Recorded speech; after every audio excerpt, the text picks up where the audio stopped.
नमस्कार, मैं हूं आचार्य संदीपन और आप देख रहे हैं मिडनाइट एक्सप्रेस। इस वक्त हम जनपद बागपत के छपरौली नगर में आर्य समाज मंदिर में मौजूद हैं। मेरे बराबर में बैठे हैं कृष्णपाल सिंह खलीफा। किसी परिचय के मोहताज नहीं, किसी पहचान के मोहताज नहीं है। कुश्ती के लिए सारा जीवन खलीफा जी ने अपना दिया है और जितना कुश्ती में इंटरेस्ट रखते हैं खलीफा जी, उतना ही राजनीति में भी इनकी रुचि है। राजनीतिक परिवार रहा है कृष्णपाल सिंह खलीफा जी का। कृष्णपाल सिंह खलीफा जी के परिवार से राजेंद्र सिंह सबसे सशक्त चेयरमैन हुए हैं छपरौली से। आज तक जितने भी चुनाव हुए हैं उनका चुनाव उनमें सबसे ज़्यादा मजबूत चुनाव माना जाता है। तो आइए आज हम बात करते हैं कृष्णपाल खलीफा जी, चूँकि राजनीति में भी उतने ही सक्रिय हैं, कि इनका क्या आगामी चुनाव को लेकर के मन है, क्या राय है इनकी, और कृष्णपाल खलीफा जी किस तरफ वोट करने जा रहे हैं। क्योंकि कृष्णपाल खलीफा जी जहां कोच हैं, जहां कृष्णपाल खलीफा जी का अखाड़ा है, इस अखाड़े की छपरौली विधानसभा सीट की राजनीति में बेहद महत्वपूर्ण भूमिका होती है। खलीफा जी, सबसे पहले मैं आपका स्वागत करता हूं। धन्यवाद। 2022 चुनाव, विधानसभा के जो चुनाव हैं, बहुत तेजी से प्रचार चल रहा है। जैसे जैसे चुनाव की घड़ी नजदीक आती जा रही है, चुनाव की जो गर्मी है वो भी बढ़ती जा रही है। क्या मानते हैं 2022 में किसकी सरकार बनने जा रही है यूपी में? योगी आदित्यनाथ जी की। आप योगी आदित्यनाथ जी की सरकार बनने का आकलन कर रहे हैं या भविष्यवाणी कर रहे हैं? भविष्यवाणी जी। अच्छा, एक बात बताइए, आपका परिवार तो राष्ट्रीय लोकदल का परिवार माना जाता रहा है पहले से। नहीं, हमारा परिवार जो है पहले कांग्रेस से था, बाद में बीजेपी में आ गया। हमारा परिवार कभी राष्ट्रीय लोकदल का नहीं रहा। राष्ट्रीय लोकदल का कभी आपका परिवार नहीं रहा। मेरा एक सवाल किसान आंदोलन को लेकर के भी आपसे है। किसान आंदोलन चला, लगभग 13 महीने चला। कृषि कानूनों की वापसी को लेकर के मुद्दा था। बहुत लंबा आंदोलन चला। काफ़ी सारे किसानों की वहाँ डेथ भी हुई, मृत्यु वहाँ हुई। करीब करीब जो आंकड़े हैं उनके मुताबिक 700 किसानों का करीब वहाँ पे जो है वो शरीर पूर्ण हुआ। उनकी मौत के कारण क्या रहे, चाहे वो भले बढ़ती उम्र रही हो, बीमारियां रही हो, बहुत लंबा समय आंदोलन में उन्होंने दिया। इस किसान आंदोलन का भले ही केंद्र सरकार ने वापस ले लिया है उन कृषि कानूनों को 3 को, आप जो आगामी विधानसभा चुनाव उन पर कितना असर मानते हैं कृषि कानूनों का पड़ेगा? कोई असर नहीं। क्या भारतीय किसान यूनियन का कोई आप रोल नहीं मानते हैं चुनाव में? यहाँ पे कोई असर नहीं भारतीय किसान यूनियन का। लेकिन पूरा देश जो है, पूरे देश में एक छत्र नेता बन के उभरे राकेश टिकैत किसानों के। टिकैत जो है कहीं मुजफ्फरनगर में या जहाँ बॉर्डर पे बैठे थे वहीं के नेता होंगे, यहाँ उन्हें कोई नेता नहीं मानता।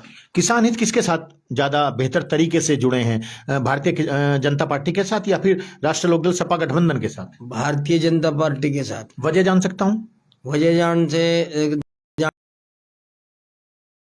अब जो है वो भय मुक्त जो है रात। मैं दोबारा आपसे रिपीट कराना चाहूंगा, क्योंकि बीच में कॉल आ गई थी। मैं जो किसान हित आप जो बता रहे हैं, बीजेपी के साथ ज्यादा अच्छे तरीके से जुड़े हैं, चल रही ना, बीजेपी के साथ जुड़े हैं, तो ये किस आधार पे आप कह सकते हैं? मैं वजह जानना चाहूंगा। सबसे पहले तो 12 पे बदमाश जो है 12 पाड़ लेते, लट्ठू पीटते थे, गोली मारते थे, किसान जा नहीं सका था, तो वो भय खत्म हो गया, बदमाश नहीं रहा। योगी सरकार से पहले नहीं रखता खलीफा जी, इस बात से मैं इत्तेफाक। देखिए खलीफा जी, गन्ना भुगतान आपने कहा कि समय से हो रहा है, मैं आपकी इस बात से इत्तेफाक क्यों नहीं रखता? योगी आदित्यनाथ की सरकार आई 2017 में, उन्होंने घोषणा की 14 दिन में किसानों के गन्ने का भुगतान दिलाएंगे, लेकिन वो अपने वायदे को पूरा नहीं कर पाए। नहीं, वादा पूरा करा। जो कोऑपरेटिव की मिले हैं उनका 14 दिन में भुगतान हो जाए। जो प्राइवेट मिले हैं वे लाला की मिले हैं, उन्हें लाइसेंस किसने दे रखे? चौधरी अजीत सिंह ने। लेकिन सरकार के अंडर में तो आते हैं ना वो। सरकार किसकी थी? नहीं, अंडर में तो आते हैं। एक बात सुनो, चीनी का मामला जो है ब्राजील के हाथ में, हमारे हाथ में नहीं है, पूरे देश के। चीनी के मामले में ये उस दिन से जो है चीनी गुड़ गन्ने का मसला हुआ। पहले भी हमारे यहाँ खंडसारी लगाते थे, जिम्मर थे, लेकर भाग जाते थे, नहीं देते थे। ये उसी दिन से उधारी का धंधा है, ये कभी नगद का पेमेंट नहीं। यानी कि आपका कहना है कि जो सरकारी मिलें हैं उनका भुगतान 14 दिन में करा दिया गया, जो लालाओं की मिलें हैं, प्राइवेट मिलें, उनका भुगतान लेट है। बिल्कुल। और पिछले 5 साल की योजना में अखिलेश की योजना का भी पैसा इस सर गवर्नमेंट ने दिया, आगे बकाया, और अब भी ठीक पेमेंट चल रहा। खलीफा जी, पेमेंट में कभी नहीं, हमारा पेमेंट आ रहा खलीफा लोग जी झूठ बोल रहे हैं। खलीफा जी, आपका एक वाक्य बड़ा प्रसिद्ध है, वो छपरौली नहीं, छपरौली के बाहर भी पूरे जनपद में प्रसिद्ध रहा था। आप सांपनाथ नागनाथ कहा करते थे कभी, वो सांपनाथ और नागनाथ जो शब्द है वो किसके लिए आप यूज करते थे? मैं सोमपाल शास्त्री के रजीत सिंह के लिए। इनमें से सांपनाथ किसे कहते थे, नागनाथ किसे कहते थे आप? दोनों एक थैली के चट्टे बैठे थे, आज इकट्ठे ही बैठे। वो भी क्षेत्र के लिए सांपनाथ अजीत सिंह था, तो नागनाथ सोमपाल शास्त्री था। यानी कि आपकी भविष्यवाणी सही साबित हो गई। बिल्कुल बिल्कुल, आज इकट्ठे बैठे नहीं। खलीफा जी, एक देखिए, सवाल मेरे तीखे होते हैं, कई बार मेरा लोग विरोध भी करते हैं, गलत कमेंट भी करते हैं, गालियां भी देते हैं। विरोध तो सबका होता है, मेरा भी होता है। कभी चौधरी साहब सपा के खिलाफ थे, बड़े चौधरी साहब, स्वर्गीय चौधरी अजीत सिंह की बात करें, जयंत चौधरी ने भी कहा था कि मुझे अखिलेश ने धोखा दिया है। फिर आज दोनों एक ही नाव पर सवार हैं। क्या आप मानते हैं कि जनता रिकॉग्नाइज करेगी इनको? बिल्कुल, जनता देख रही बरीक निगाहों से। सबसे पहले जो है मुख्यमंत्री बनने का जो रास्ता रोका था अजीत सिंह का, मुलायम सिंह ने रोका था। मुलायम सिंह ने स्वयं मुख्यमंत्री बने थे उस टाइम। हाँ, और ये कोठी जो है बचाने गए थे किसान, मुलायम सिंह सरकार ने इनके जो है नहर पे जो है डंडेर गोली मारी थी, गंग नहर पे। हाँ, और वो चो साहब कहते थे जिस गाड़ी पे सपा का झंडा उसमें अंदर समझो गुंडा, ठीक है नहीं। और खलीफा जी, इस सेंटेंस को सुन के, इस जवाब को सुन के मैं समझता हूं कि दर्शक हमारे सुनेंगे तो आपका भारी विरोध हो सकता है यहाँ। मैं विरोध से नहीं डरता किसी से। मैं जो साहब कह रहा, वीडियो घूम रही, जो साहब ने सभा में कहा जिस गाड़ी पे सपा का झंडा उसमें अंदर गुंडा, जो साहब के बयान है ये। मुझे लगता है इस बार आप पूरे तरीके से भारतीय जनता पार्टी के पक्ष में हैं। बिल्कुल, मैं सैंदर सिंह के पक्ष में हूँ, और बड़ौत में मैं केपी मलिक के पक्ष में हूँ, और बागपत में मैं अपने योगेश धामा के पक्ष में हूँ। खलीफा जी पक्ष में प्रचार कर रहा है। खलीफा जी, आपके मुंह से निकली हुई बात बहुत दूर तक जाती है और उसका बहुत बड़ा प्रभाव होता है। आपके फॉलोअर्स बहुत हैं, सबसे बड़ा अखाड़ा है यहाँ, और आपकी बात को बड़ी तवज्जो दी जाती है। क्या मैं जान सकता हूं कि राष्ट्रीय लोकदल के जो नेता रहे हैं, चौधरी चरण सिंह साहब रहे हैं स्वर्गीय, चौधरी अजीत सिंह साहब रहे हैं स्वर्गीय, वो किसान नेता के तौर पर स्थापित थे, और बताया जाता है कि किसानों के पास आज जो जमीन है, आज जो जमीन का मालिकाना हक है किसानों के पास में, उसके पीछे स्वर्गीय चौधरी चरण सिंह साहब की बहुत महती भूमिका है। तो फिर क्या वजह है आपका इस परिवार को छोड़ करके बीजेपी के साथ, बीजेपी का दामन थामना? मैं एक बार राष्ट्रीय लोकदल में साथ रहा, बहन सरोज के साथ, सोमपाल के खिलाफ सरोज को मैंने जीता। एक बार रहा, वो असली हकदार थी, असली वारिस थी, असली नेता थी। जो जयंत चौधरी जी की बुआ जी थी? जी नहीं, बहन थी। नहीं, जयंत चौधरी जी की। हाँ, जयंत की बुआ जी, चौधरी अजीत सिंह जी की बहन थी। हाँ, उनके साथ में रहा, तन मन धन से रहा। मेरे भाई, मेरा बाप जो है सब सोमपाल के साथ थे। मेरा चाचा राजेंद्र उसके साथ थे। और रहा, मैं भी 100-200 आदमियों को ये प्रश्न कर लिया, क्या जी आपकी जमीन गिरवी थी? तो साहब ने दुआई, सब नाट जा, हमारी तो गिरवी नहीं थी। फिर दुआई किसे भाई? नहीं, जमींदारी प्रथा जो खत्म करी गई है वो उनके प्रधानमंत्रित्व काल में हुई है, ऐसा बताया जाता है। प्रधानमंत्री काल में जमींदारी प्रथा खात्मा ही नहीं हुआ जी। वो मुख्यमंत्री थे, मुख्यमंत्री थे प्रदेश में, क्षमा चाहूंगा, मुख्यमंत्री जब थे, जब वो जो जमींदारी प्रथा है इसकी समाप्ति हुई।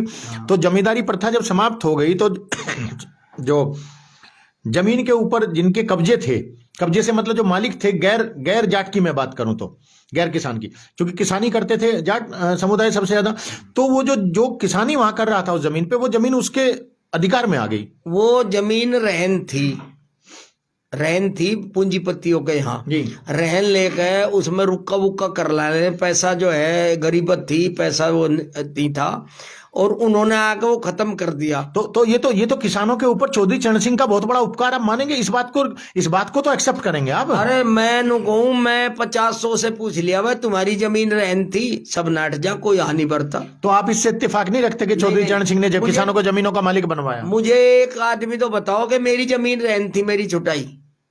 एक बात बताओ, मुझे तो पाया नहीं इस इलाके में कोई। कवाल कांड के बारे में क्या कहेंगे? इस चुनाव में उत्तर प्रदेश विधानसभा 2022 में 2013 का जो कांड हुआ था कवाल में, सांप्रदायिक हिंसा हुई थी, वो घटना क्या अब भी भूमिका निभाएगी? बिल्कुल, क्यों नहीं निभाएगी? वजह? जाट के बालक नहीं मर रहे। लेकिन अब तो कुछ लोग ये कहते हैं कि उन्होंने भी तो किसी का बच्चा मारा था। किसका मारा था?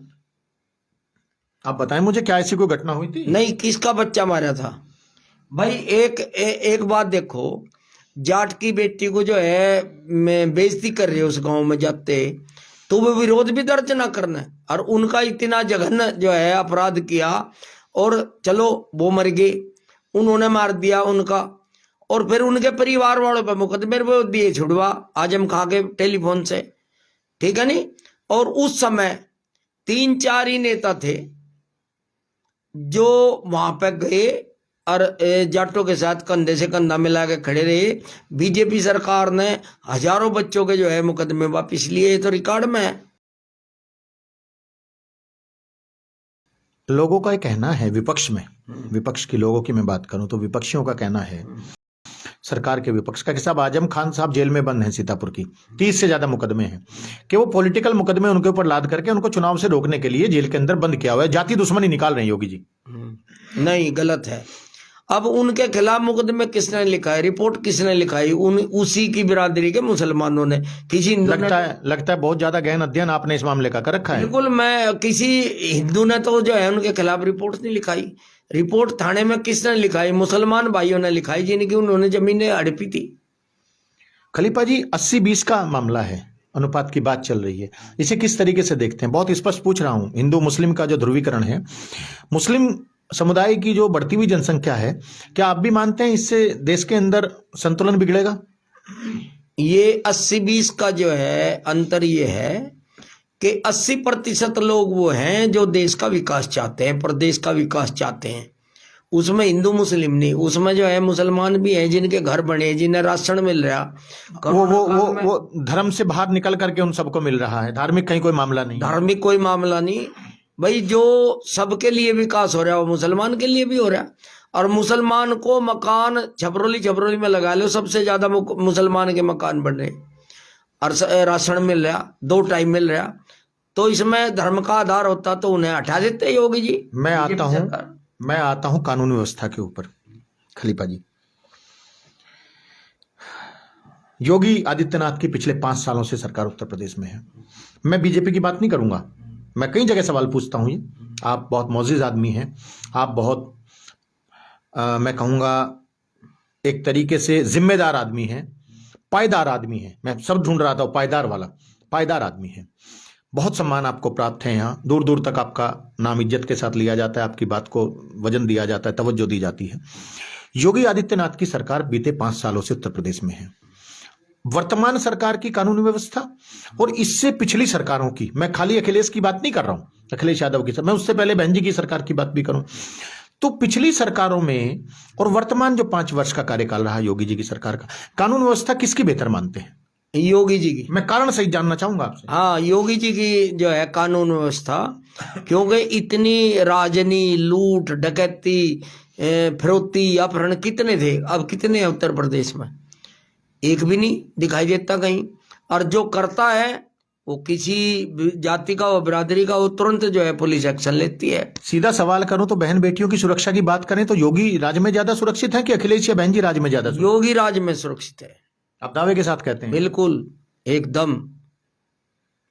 जी, कुछ कहना चाह रहे हैं आगे? हाँ, ये जो है अब देखो, सवेरे सवेरे 4 बजे 5 बजे बुजुर्ग महिलाओं से लेकर और छोटी बच्चियों तक सड़क पर दौड़ने जाती हैं चारों तरफ को। पहले कहाँ जाती थी? किसी की हिम्मत। श्री राम मंदिर बन रहा है अयोध्या में, कुछ लोग आस्तिक हैं, कुछ लोग नास्तिक हैं। आप आर्य समाज से बिलोंग करते हैं तो जाहिर सी बात है मूर्ति पूजा में विश्वास नहीं रखते होंगे, ये अलग मुद्दा है। लेकिन क्या आप भी श्री राम को राष्ट्रीय सम्मान का प्रतीक मानते हैं, सनातन धर्म के सम्मान का प्रतीक मानते हैं? बिल्कुल, एकदम। आज जो आर्य समाज जो है पुरुषोत्तम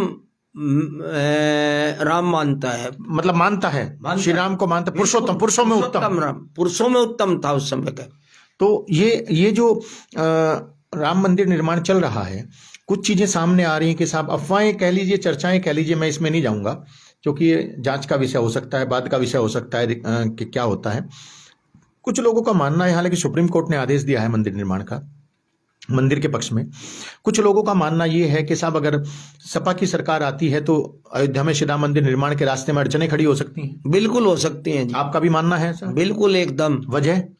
वजह इन्होंने सारी पार्टियों ने मिलकर इतने वकील खड़े करे और बार बार ये चिल्लाए जी अभी चुनाव रोक दो, राम मंदिर इस पर फैसला ना दो। कपिल सिब्बल जैसे जो है नेता वहां गए, मतलब जो है चुनाव वो क्षमा चाहूंगा, चुनाव कर मुकदमा लड़ा राम मंदिर के खिलाफ। लड़ा, तो ये मुकदमा लड़ा, ये क्या नहीं कर सकते। खलीफा जी, मैं जातिगत एक सवाल पूछूंगा परसेंट का।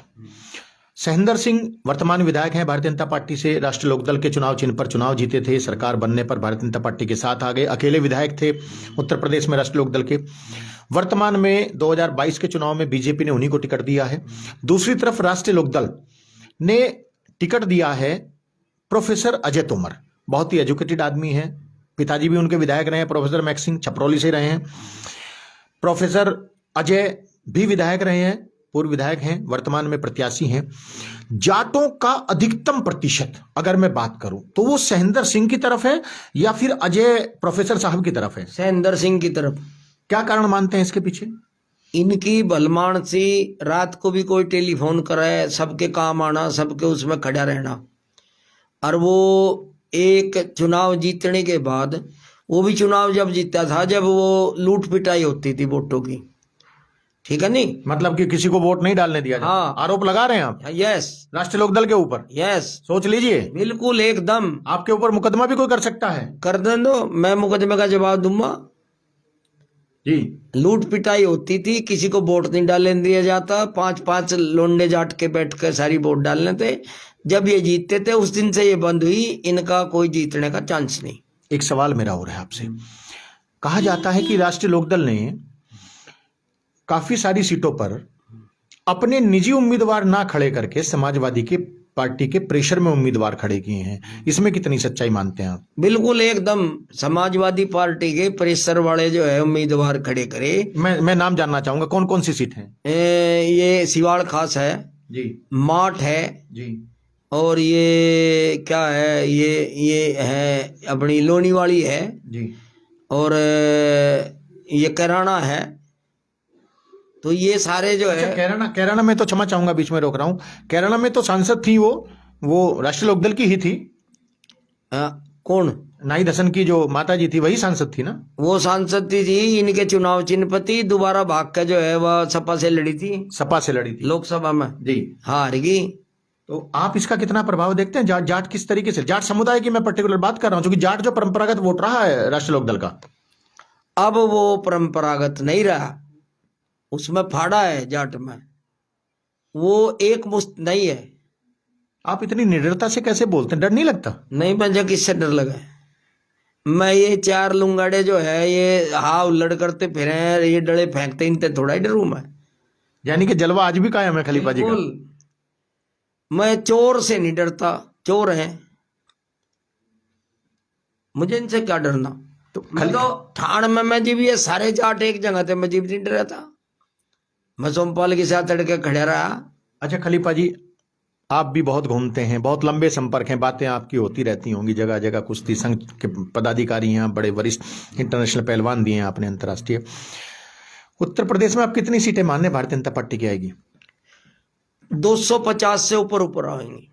और सपा रालोद? ये 100, 111, 131 इससे ज्यादा। और अगर उल्टा हो गया तो आपको विरोध झेलना पड़ सकता है? मैं तो तैयार हूं, मैं तो तैयार हूं। मैं एक चीज और आपसे जानना चाहूंगा, बीजेपी की सरकार का वो सबसे बढ़िया काम बताइए जो आपको सबसे अच्छा लगता हो, जो भी कार्य बीजेपी सरकार ने किए हैं। रोड, बिजली और पानी और कानून व्यवस्था, ये 3-4 मुख्य हैं। बच्चियों को स्कॉलरशिप, हमारी जो लड़कियां पढ़ती हैं लगातार स्कॉलरशिप आ रही, सपा सरकार में किसी की स्कॉलरशिप ही नहीं आई, उसमें भी बच्चियां पढ़ाई हमने। मैं 3 बच्चियों की फीस दे रहा, 3 साल हो गए, तीनों की स्कॉलरशिप आ गए। मतलब आप मानते हैं कि भाजपा सरकार ने सारी। तो आपने देखा, ये थे हमारे साथ कृष्णपाल सिंह खलीपा। हम बता चुके हैं, अंतर्राष्ट्रीय पहलवान भी हैं हजारों की संख्या में, किसी परिचय की जरूरत नहीं है खलीपा जी के लिए। कृष्णपाल खलीपा जी के परिवार से सबसे सशक्त अगर कोई चेयरमैन रहा है छपरौली के अंदर, सबसे मजबूत, तो वो कृष्णपाल खलीपा जी के परिवार से रहा है। चौधरी राजेंद्र सिंह चेयरमैन थे। तो आपने देखा कृष्णपाल खलीपा जी का आगामी विधानसभा चुनाव जो 2022 के प्रस्तावित हैं, बड़ा शोर शराबा चल रहा है, चुनाव प्रचार चल रहा है, इनका क्या विचार है, इनका क्या कहना है। खलीपा जी का मानना है कि आगामी 2022 के चुनावों में भारतीय जनता पार्टी की सरकार जो है वो उत्तर प्रदेश में बनने जा रही है। मैं आचार्य संदीपन, मिडनाइट एक्सप्रेस के लिए, छपरौली बागपत, उत्तर प्रदेश।